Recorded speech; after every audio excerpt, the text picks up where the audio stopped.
secure. But today, the Lord has brought us hope in Christ Jesus. Hallelujah.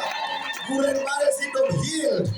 Was bedridden, used to be carried, could not move by her own.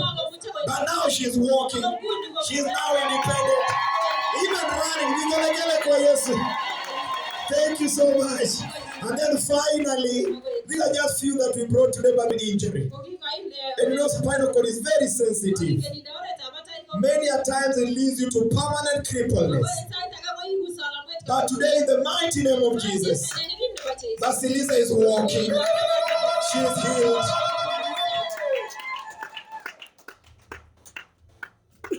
I'll give you 30 seconds.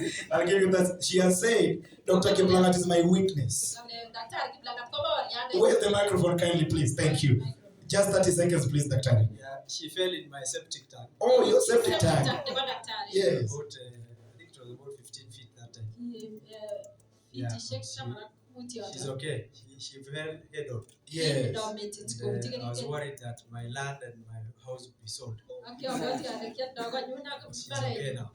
Very much okay. Okay, so now, what could you not be able to do before as a result of that spinal cord injury? Ungefanya nini?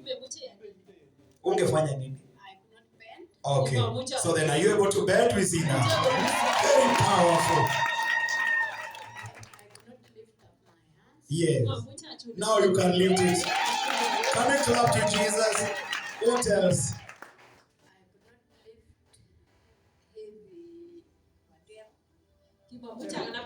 Anything heavy you could not. Now you can do it. Can you begin with this tool? They'll carry this water and then you. Thank you so much. Very powerful. Glory to Jesus. Let us clap to the Lord.